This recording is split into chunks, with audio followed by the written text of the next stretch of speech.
कांटा इधर झुका हुआ था, यानी कि नीतीश कुमार उठे हुए थे और भार जो था राजपूत समाज का वो लालू प्रसाद के पास था। लेकिन धीरे धीरे एक एक करके राजपूत समाज उनसे छटकता चला गया और ऐसी स्थिति में अब नीतीश कुमार को इस पूरे जो वोट बैंक है, इस वोट बैंक पर अब नजर पड़ गई।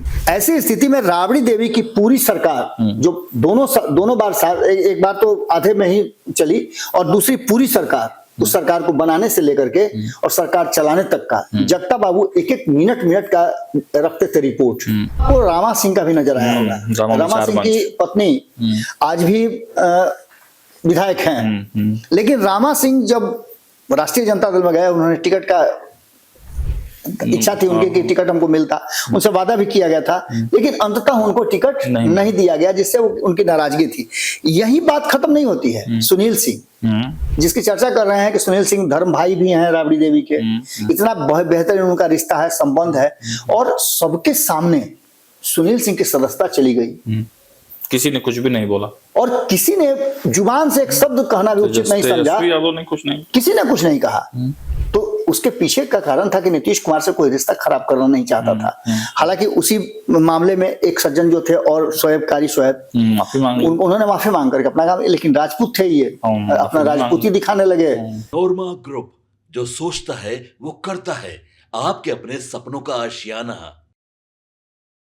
नमस्कार, मैं हूं सागर कुमार, भारत लाइव देख रहे हैं आप, और ये इनसाइड स्टोरी है। जी हाँ, बिहार के पॉलिटिकल खेमे की इनसाइड स्टोरी लेकर हम हाजिर हैं आपके सामने। देखिए, नीतीश कुमार, मुख्यमंत्री नीतीश कुमार और अमित शाह के बीच में जो विवाद चल रहा था, अब वो विवाद धीरे धीरे और गर्माता जा रहा है।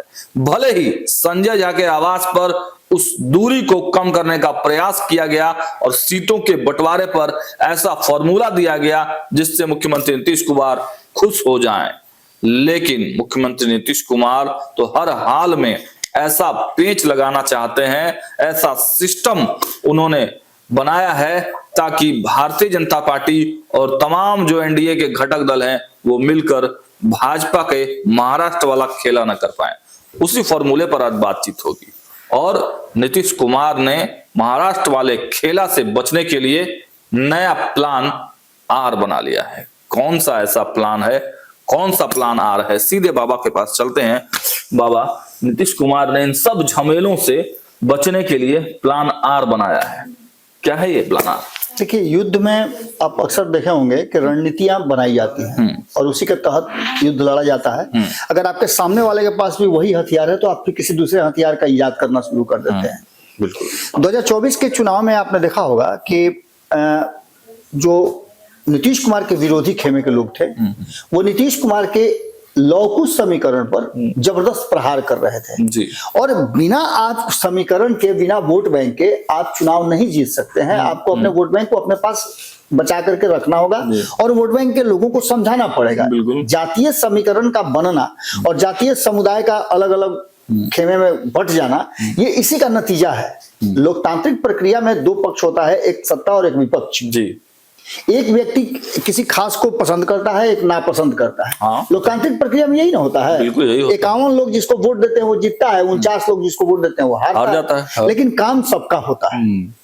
उस 51 लोगों को पूरा करने के लिए अलग अलग जातीय समीकरण बैठाए जाते हैं और इस जातीय समीकरण में जो आने वाला 2025 का चुनाव है, वो 2024 में नीतीश कुमार को जबरदस्त झटका दिया था। और नीतीश कुमार को ही क्यों, एनडीए गठबंधन को झटका दिया था। अंतिम जो राउंड का चुनाव था, उस राउंड में तो आपने देखा कि पूरी तरह से छत विचत हो गया लोग। 4-4, 5-5 सीट हार जाना ये निश्चित रूप से एनडीए के लिए बहुत बड़ा शॉकिंग था। और एक खास क्षेत्र में जहां एक जातीय समीकरण का वहां वर्चस्व है, जिस पर पूरा फुल कॉन्फिडेंस था। अब ऐसी स्थिति में इस पूरे कहानी को लेकर के जब हम आगे बढ़ते हैं, तो जैसे लौकुश समीकरण पर यदि लालू प्रसाद जी अपना दायरा बढ़ा करके उसको अपने चक्रव्यूह में जड़ करके अपने तरफ करना चाहते हैं, अभी आपने देखा मंगली लाल मंडल आए, उसी समीकरण का हिस्सा है। हाँ, बिल्कुल। आपने देखा होगा कुशवाहा समाज को, जो कि नाराज चल रहा था नीतीश कुमार से, उसको अपने पक्ष में करने की बात कर रहे हैं। तो ये सभी चीजों को जोड़ करके जब लालू प्रसाद अपने लिए कर रहे हैं, तो नीतीश कुमार को भी करना होगा। उनको भी अपने लिए वोट बैंक का जुगाड़ करना होगा। नीतीश कुमार को बीच में ये कहा जा रहा था और आपने ही शायद मुझसे बातचीत में कहा था कि नीतीश कुमार के वोट बैंक पर तेजस्वी यादव की नजर है और तेजस्वी यादव महिला जो माई बहन योजना लेकर के आए हैं, उस माई बहन योजना में कहीं ना कहीं नीतीश कुमार को डैमेज करने की एक रणनीति बनाई जा रही है।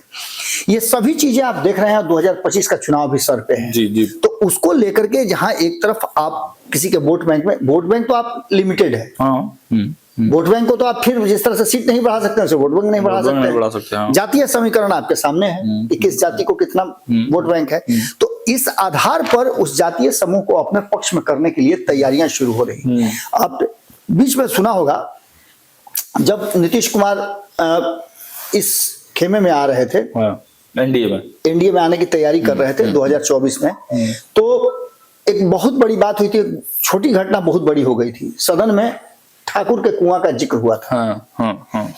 और उस ठाकुर के कुएं ने आपने देखा कि उसका रिजल्ट क्या हुआ। सबसे बड़ी बात है कि रिजल्ट ये हुआ कि राष्ट्रीय जनता दल जो बहुत कॉन्फिडेंट था कि मेरे यहाँ से एक भी विधायक इधर नहीं छटकेंगे, उसके विधायक छटक गए और एक बड़ा राजपूत वोट बैंक भी उनसे बिल्कुल। तो अब जो है एक तरफ राष्ट्रीय जनता दल का ये कोर वोटर हुआ करता था राजपूत समाज, बिल्कुल हुआ करता था। सुनील सिंह दावा करते थे। सुनील सिंह के साथ साथ आप उससे भी पहले थोड़ा जाइएगा तो रघुवंश बाबू, माफ कीजिएगा, रघुवंश बाबू ने अपने पूरे जीवन एकमात्र ऐसे व्यक्ति रहे हैं जो लालू प्रसाद के कहा जाए तो डाई हार्ड फैन थे। वो ऐसे शख्स थे जो लालू प्रसाद के सानिध्य में या लालू प्रसाद के संपर्क में जब आए तो लालू प्रसाद से उन्होंने कभी भी अलग होने का सोचा तक नहीं। वो बार बार कहते थे कि मैं सपने में भी नहीं सोच सकता हूँ। मैंने जब उनकी मृत्यु हुई थी तो मैंने उस पर कई स्टोरी किया था और मेरा संयोग भी रहा कि जब उनका रघुवंश बाबू का चिट्ठी जब भी आया तो उस चिट्ठी की पहली प्रति मेरे तक होकर के आई। इस्तीफा वाला जो था, नहीं उससे पहले भी उन्होंने जो बहुत सारी चिट्ठियां लिखी थी, 4-5 चिट्ठियों का एक सीरीज है, वो सभी चिट्ठियां मेरे पास तक आई। अब माध्यम कौन है ये मैं नहीं बताऊंगा, लेकिन अस्पताल से जब भी वो चिट्ठी लिखते थे तो सबसे पहले मेरे पास आती थी और ये कह करके आती थी कि ये चिट्ठी उन्होंने लिखा है, इसको सार्वजनिक मत कीजिएगा। मैंने भी उसका पूरा मान सम्मान रखा और जब ये हो गया अनाउंसमेंट कि हाँ अब चिट्ठियों को सार्वजनिक किया जा सकता है, इसका जवाब जहां जाना था वहां पहुंच गया और वहां से जवाब आ गया है, उसके बाद उन चिट्ठियों को मैंने सार्वजनिक भी किया था। खैर ये सारी बातें चल ही रही थी और इन सारी बातों को लेकर के एक बात बहुत ही कहा जाए तो महत्वपूर्ण हो गई थी कि इससे पहले जो हम रघुवंश बाबू की बात कर रहे हैं, रघुवंश बाबू एक लेगेसी की आप बात सुने होइएगा, नमन जी बता रहे थे कि अगर आप अपने बाल बच्चों को अपने आइडियोलॉजी के कारण अगर राजनीति में आना चाहते हैं, नहीं आने देते हैं, तो यानी आप अपनी लेगेसी को समाप्त करने की तरफ आगे बढ़ रहे हैं। रघुवंश बाबू भी इसी तरह थे, उनके जीते जी अपने बच्चों को उन्होंने राजनीति में नहीं लाए। 2 बेटे और बेटी उनकी आज भी पत्रकार हैं और 2 बेटे हैं, उसमें से एक को तो आपको पता ही है कि इधर आने उधर आने की बात की जा रही थी और सत्य प्रकाश जो हैं वो जदयू में गए, जदयू में भी उनको पूरा मान सम्मान नहीं मिला। चुनाव के समय में उनको अपने पक्ष में लाया गया था जब चल रहा था उपचुनाव सब। खैर उनको यूज तो किया गया, लेकिन एक लोटा पानी कह करके उनका अपमान भी किया गया कहीं ना कहीं। आज भी जब भी आप देखिएगा कि राजपूत समाज की बात होती है तो रघुवंश बाबू का नाम भी आता है और एक लोटा पानी का चर्चा जरूर होता है। इसके साथ साथ आप देखिएगा प्रभुनाथ सिंह का एक परिवार था जो राष्ट्रीय जनता दल के साथ बहुत लंबे समय से बहुत पैक्ट था, एकदम बहुत पैक्ट था। लंबे समय तक जो प्रभुनाथ सिंह थे उनका परिवार, आज भी उनका परिवार जो है वो राजनीति में है, लेकिन जो सक्रियता चाहिए थी वो सक्रियता नहीं रही, उसको उनको भी यूज किया गया और यूज करने के बाद उनको भी यूज एंड थ्रो वाली प्रकृति जो है वो हुई, जैसा कि उस परिवार के लोग आज भी कहते हैं। आज भी उनके पुत्र हैं जो चुनाव लड़ते हैं। इसके बाद एक नाम आपको रामा सिंह का भी नजर आया होगा। रामा सिंह की पत्नी आज भी विधायक हैं, लेकिन रामा सिंह जब राष्ट्रीय जनता दल में गए उन्होंने टिकट का इच्छा थी उनकी कि टिकट हमको मिलता, उनसे वादा भी किया गया था, लेकिन अंततः उनको टिकट नहीं दिया गया, जिससे उनकी नाराजगी थी। यही बात खत्म नहीं होती है। सुनील सिंह जिसकी चर्चा कर रहे हैं कि सुनील सिंह धर्म भाई भी हैं राबड़ी देवी के, इतना बेहतरीन उनका रिश्ता है, संबंध है, और सबके सामने सुनील सिंह की सदस्यता चली गई। किसी ने कुछ भी नहीं बोला। और किसी ने जुबान से एक शब्द कहना भी उचित नहीं समझा, तेजस्वी यादव ने कुछ नहीं, किसी ने कुछ नहीं कहा। तो उसके पीछे का कारण था कि नीतीश कुमार से कोई रिश्ता खराब करना नहीं चाहता था। हालांकि उसी मामले में एक सज्जन जो थे और शोएब माफी मांगी, उन्होंने माफी मांग करके अपना काम, लेकिन राजपूत थे ये, अपना राजपूती दिखाने लगे, चली गई कुर्सी चली गई। अब हालांकि वो केस चल रहा है, अभी भी मामला चल रहा है और स्टे लग गया है, रिजल्ट पर स्टे लग गया है। तो निश्चित रूप से एक मानसिक उनको लाभ जरूर मिला है और एक्शन में भी इधर नजर आ रहे होंगे आपको। इस बीच में ये भी चर्चा चली कि उनको प्रदेश अध्यक्ष बना करके जो कंपनसेट किया जाएगा, क्या किया जाएगा, ये सब अलग बात। लेकिन इसके साथ साथ एक जगता बाबू का भी नाम आप अगर कहते हैं तो राजपूत समाज में जगता बाबू बड़े मजबूत, बड़े नाम है, बहुत मजबूत राष्ट्रीय जनता दल के। जिस तरह से हम बात करते हैं रघुवंश बाबू की, उसी तरह से जगतानंद सिंह की भी हम बात करनी जरूरी है। बिल्कुल एक पिलर है। और देखिए सवर्णों में ये जो समाज है, राजपूत समाज, ये अपने समाज के लोगों के साथ पार्टिसिपेट करता है। ऐसा नहीं, ऐसा नहीं कि समाज धोखा करता है, ऐसा कुछ नहीं है। क्योंकि राजपूत समाज शुरू से ही क्षत्रिय समाज जो है वो सत्ता से जुड़े रहने का एक पर्याय रहा है। तो इसको लेकर के जब जब जगता बाबू की चर्चा होती है तब तब चर्चा होने लगती है कि लालू प्रसाद के खत्म होते राजनीतिक कैरियर को, उनकी पार्टी को उन्होंने बूस्टअप हमेशा दिया है। बिल्कुल बिल्कुल। जब लालू प्रसाद जेल गए तब उन्होंने, ये सब लोग कुछ और कह रहे थे, कई लोगों ने कई तरह की बात की। कई लोगों ने कहा कि आपके ये साले हैं, इनको आप मुख्यमंत्री बना दीजिए, तो फलाने को दे दीजिए, ठिकाने को दे दीजिए, इनको दे। जगता बाबू ने वहां राय किया था कि आप राबड़ी देवी को दीजिए और मैं इस बात की गारंटी देता हूं कि पार्टी और कुर्सी दोनों बची रहेगी। और ये सजेशन उनका एक मित्रवत जो था लालू प्रसाद को भाग गया। यही कारण है कि छटपटा करके जब इधर उधर होते हैं, गुस्साते भी हैं, तो लालू प्रसाद इंतजार करते हैं कि अच्छा शांत हुई है ना जगता भाई। दोनों में संबंध इस तरह का है कि दोनों एक दूसरे का बहुत सम्मान करते हैं। ऐसी स्थिति में राबड़ी देवी की पूरी सरकार जो दोनों बार, एक बार तो आधे में ही चली और दूसरी पूरी सरकार, उस सरकार को बनाने से लेकर के और सरकार चलाने तक का जगता बाबू एक एक मिनट का रखते थे रिपोर्ट।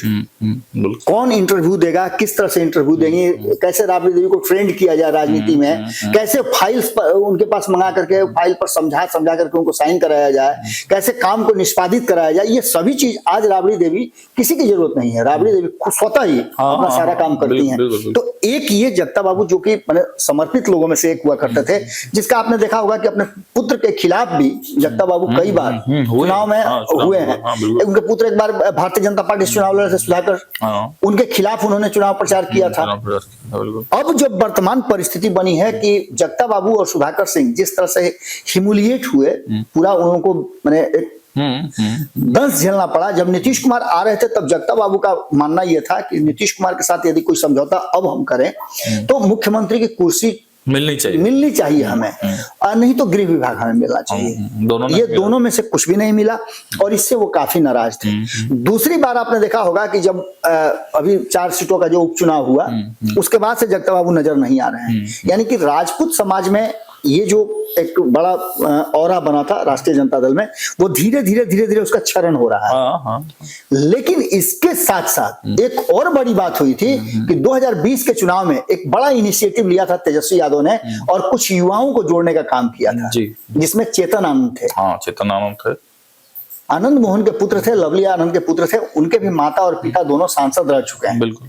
तो ऐसी स्थिति में उनको ला करके उन्होंने एक राजपूत का नया जो कुनबा है वो खड़ा करने का कोशिश किया, एक नया स्ट्रक्चर खड़ा करने की कोशिश किया कि उनके माध्यम से आएगा। लेकिन शायद हो सकता है कि चेतन आनंद उतना ज्यादा सक्षम नहीं हो पाए और उनके साथ बहुत सारी समस्याएं भी रही। उनका संबंध जो है राजद के साथ साथ जदयू की तरफ भी शिफ्ट होता रहा और नीतीश कुमार ने उनके पिता को स्पेशल कानून में संशोधन करके, आपको पता ही है सब कुछ, संशोधन करके और उनको जेल से बाहर निकाला, जिसका कर्ज जो है सूद समेत परिवार जो है उनको वापस भी कर रहा है। और इसी बीच में आपने देखा होगा 2024 के चुनाव से पहले जब नीतीश कुमार महागठबंधन से एनडीए की तरफ आए तो चेतन आनंद वो पहला शख्स थे जिन पर कोई भरोसा नहीं करता था और ठाकुर का कुआं यहीं से शुरू हुआ था। ये विवाद जैसे शुरू हुआ था कि मनोज झा ने ठाकुर का कुआं कहा, उसके बाद से आनंद मोहन और चेतन आनंद के साथ साथ उनके परिवार के अन्य लोगों की तरफ से बयान आने लगे और इस बयान के बाद जो परिस्थितियां बनी वो सबके सामने है कि चेतन आनंद ने विद्रोह किया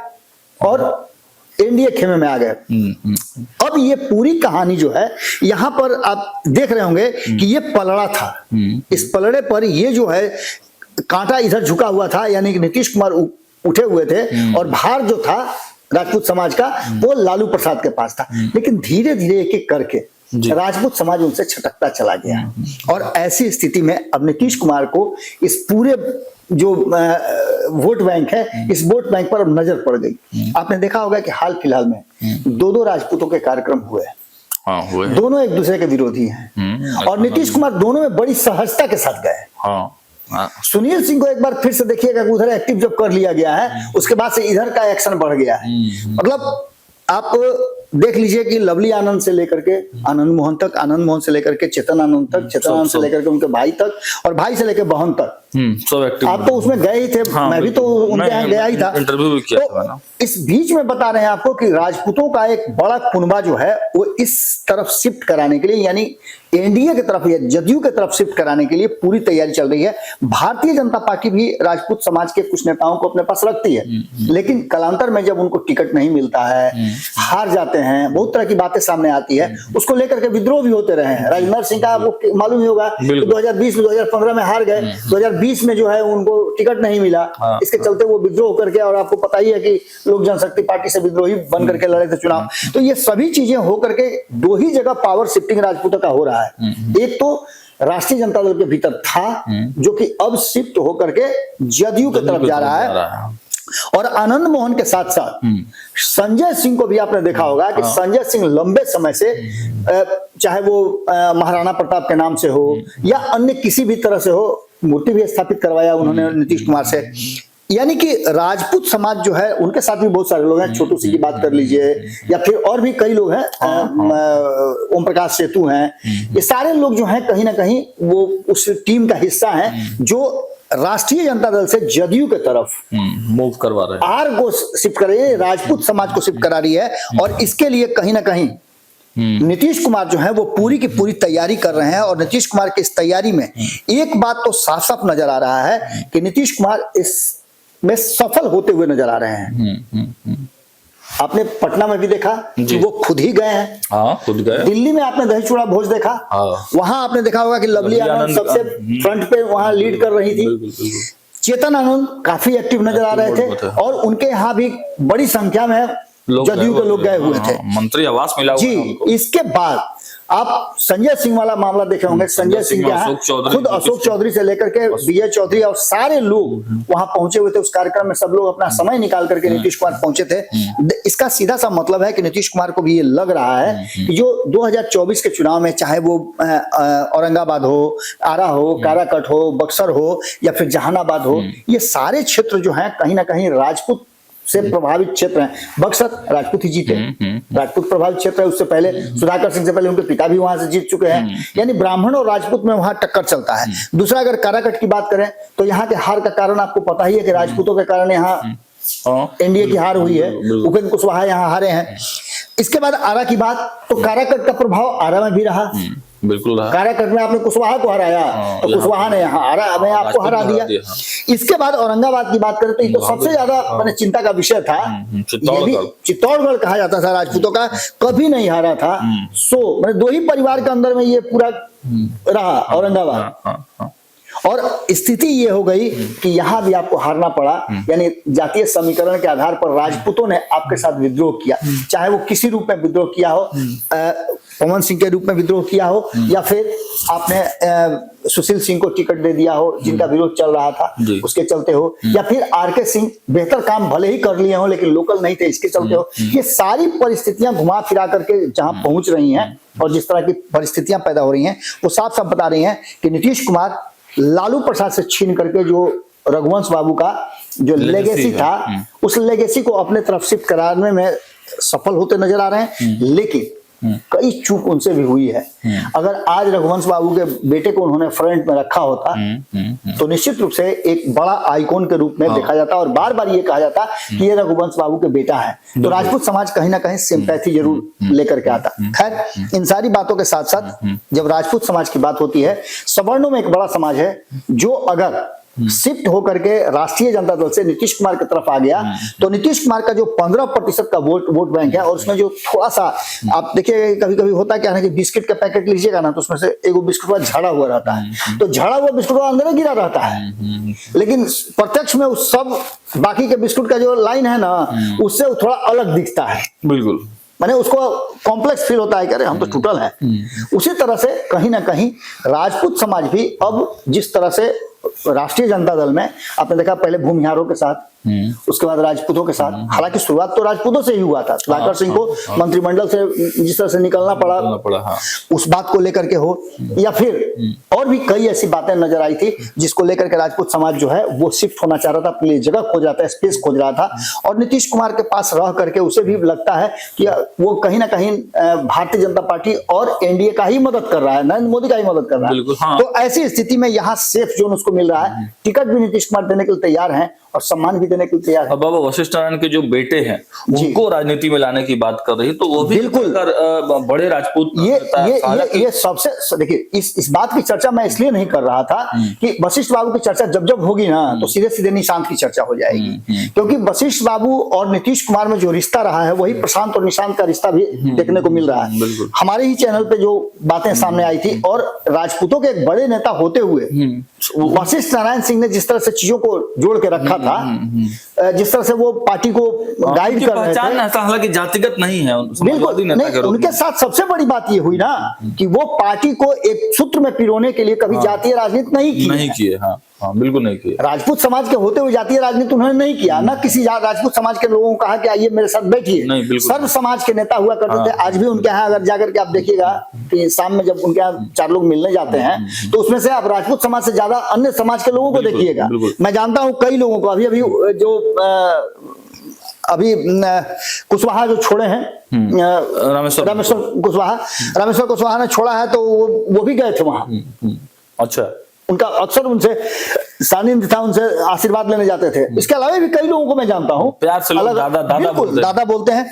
तो वो राजपूत थे, लेकिन राजपूत समाज के नेता नहीं थे। और राजपूत समाज के नेता की कमी एक जो नजर आ रही थी, अभी 2 बड़े नेता जो है, एक संजय सिंह जिनको कि फुल सपोर्ट मिल रहा है कई लोगों का, और दूसरे तरफ आनंद मोहन का लॉबिंग आपको पता ही है कि उनका ललन सिंह के साथ चल रहा है। तो अच्छी उनकी दोस्ती है।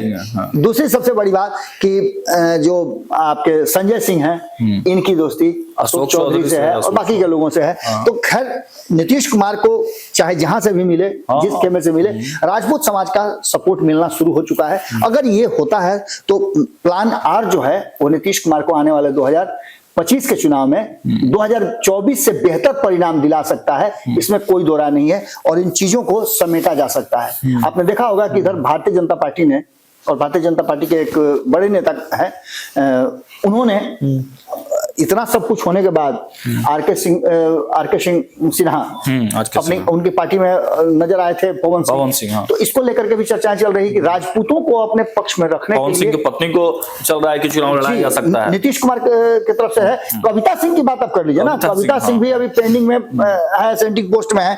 तो ये सारी चीजों को मिला करके कहीं ना कहीं राजपूतों के एक बड़े कुनबे को जोड़ करके नीतीश कुमार आने वाले 2025 के चुनाव में प्लान आर बना रहे हैं। कहा तो यह भी जा रहा है कि प्रभुनाथ सिंह से लेकर के रघुवंश बाबू से लेकर के जगदानंद सिंह, सभी लोगों को इस खेमे में लाने की कोशिश चल रही है। अब देखना दिलचस्प होगा कि क्या होता है। चलिए, तो देखिए इनसाइड स्टोरी में बाबा ने बड़ी विस्तार से आपको बताया कि किस प्लान आर पर काम कर रहे हैं मुख्यमंत्री नीतीश कुमार, और राजपूत समाज जो कभी इंटैक्ट था, कभी रघुवंश बाबू के जमाने से लेकर जगदानंद बाबू और सुधाकर सिंह तक और सुनील सिंह तक राजद के खेमे में था, और अब धीरे धीरे जो है वो राजपूत समाज को जदयू के बड़े नेता, जदयू के राजपूत नेता अपने तरफ खींचने का प्रयास करा। उसमें कहीं ना कहीं नीतीश कुमार सफल होते हुए नजर आ रहे हैं। फिलहाल स्टूडियो में इतना ही। देखते रहिए बात लाइव। बहुत बहुत धन्यवाद। आपके सपनों को हमने सजाया है, ई होम्स पैनोरामा को हमने बनाया है। ई होम्स मेरा एक सपना था जिसपे मैं पिछले 4 साल से काम कर रहा था। हमने जो बनाया है वो सबने है माना। ई होम्स पैनोरामा में हो आपका भी आशियाना। और फाइनली हमने 2021 में इस प्रोजेक्ट को लॉन्च किया। बहुत लोग अप्रिशिएट कर रहे हैं कि पूर्णिया जैसे शहर में बिहार के, एक तो बिहार की बात करें, उसमें भी पूर्णिया जैसे छोटे जगह में इस तरह का लाइफस्टाइल देना, ये सुन के हम लोगों को बहुत अच्छा लगता है। ई होम्स में हमने कुछ और भी किया है, जैसे हम जिस जगह में रह रहे हैं हमारे फैमिली सिक्योर हो, उनको सिक्योरिटी का ध्यान में रखा है। आपकी सुविधा और सुरक्षा आपके लिए खास है, ये आपका विश्वास है। इसमें आर्टिफिशियल इंटेलिजेंस का 7 लेयर सिक्योरिटी का हमने इस्तेमाल किया है। लस ग्रीन कैंपस को बनाया है, यदि हमारा बाउंड्री वाल है तो वो वर्टिकल गार्डन है।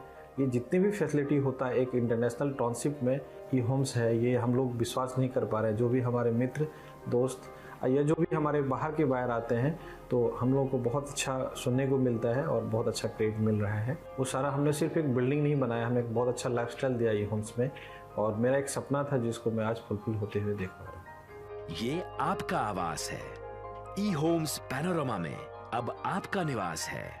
E homes Panorama, luxurious lifestyle redefined. Panorama group, जो सोचता है वो करता है। अगर ये वीडियो पसंद आई और वह बिहार के राजनीति और बिहारियत से सरोकार रखेनी तो सब्सक्राइब बटन दबा के चैनल के सब्सक्राइब कर ली। ओजे एगो घंटी बा, ओकरा बटन दबा देला से कुल सटीक और मारक खबर रुआ मुफ्त में मिल जाई। अगर रुआ पत्रकारिता के हमनी के नया प्रयोग में सहयोग कर चाहतानी तो ज्वाइन बटन दबा दी। पेटीएम नंबर नोट कर ली 9386 816